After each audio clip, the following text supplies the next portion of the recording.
They bulldozed her shrines. The Vatican condemned her by name.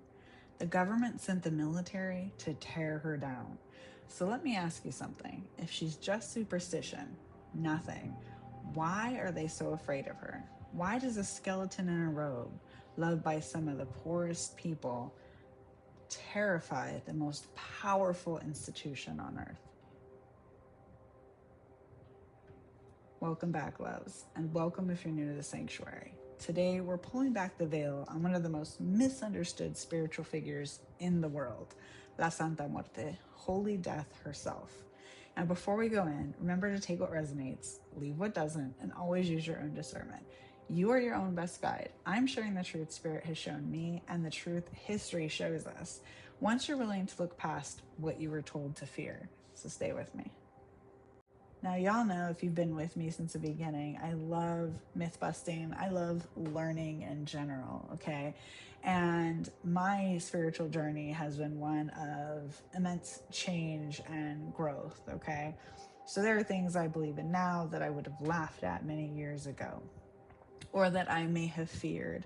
Now, today we're talking about La Santa Muerte, Holy Death, Saint Death. So she goes by a few different names, right? Now, to the millions who love her, she's not the Grim Reaper coming to haunt you or to hunt you down. She's a mother, La Niña Blanca, the white girl, La Flaquita, the skinny lady, La Madrina, the godmother. She's death with a feminine face. And here's the part that changes everything. She does not judge. Sit with that. Now, anything that any type of organization, whether it be government or otherwise, anywhere where there's programming and everything, where they attempt to tear it down, whether that be religion or, other things in the matrix, y'all know I'm all for investigating more. So when I found out a lot of this, that they publicly tried to tear her down, I had to look deeper, okay? So let's sit with that for a moment too. And every other saint, every institution, they weigh your worthiness in different ways. Are you clean enough? Repentant enough? Did you follow the rules?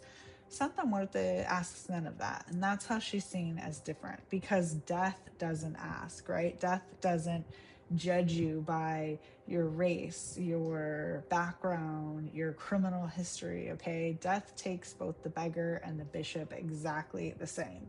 And she's the one force in the universe that treats every single one of us as equal. And that's precisely why the people the world threw away, so to speak, came to love her. The poor, the sick, the imprisoned, the ones religion shamed and shut out. She receives all of them. No test at the door, okay? Now, where does she come from? And here I want to be completely honest with you, because the truth is more interesting than any legend, okay?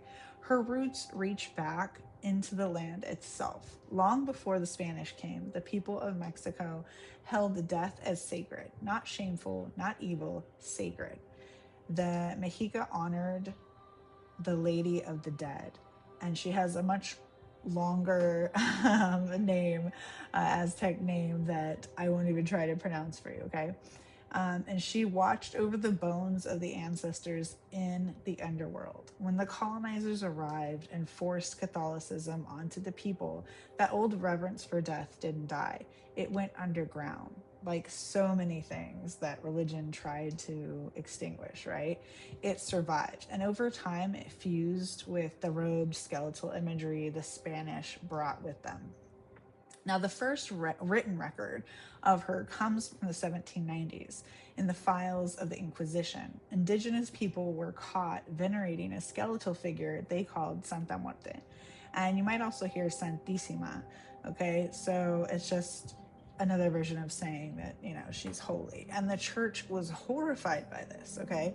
So understand this. From the very first time her name appears in history, it appears because the institution was trying to stamp her out. There's so many figures like this throughout spirituality, throughout history, okay? Think of Lilith, think of anyone marked with that, scarlet letter, just so many other figures this way. Even Mary in the Bible, okay? Now, for nearly 200 years after that, She was a whispered saint, hidden, passed down in families behind closed doors. Then, in 2001, this wasn't that long ago, y'all, a woman named Doña Queta placed a life-size statue of her in a public shrine in Tepito. And I have been there in Tepito, a rough working class barrio in Mexico City, and the veil tore wide open. From there, she spread like wildfire across Mexico into the United States, one of the fastest growing spiritual movements in the entire hemisphere. Tens of millions now. So why the fear? Why the shrines getting torn down? Why condemn her? Why all these campaigns against her, right? Now, loves, if you've walked with me, like I said, through the Matrix teachings, you already know this pattern. It's the same one that turned healers and midwives into witches. You take a figure beloved by the powerless, you find the worst people who claim her, and you use them to smear everyone. Yes, some people in the cartel world are devotees. Yes, that's true. But the truth they don't tell you is that the overwhelming majority of her followers are ordinary souls. Mothers praying over sick children, workers praying for a job, the imprisoned, and the families who love them. People in danger praying to make it home.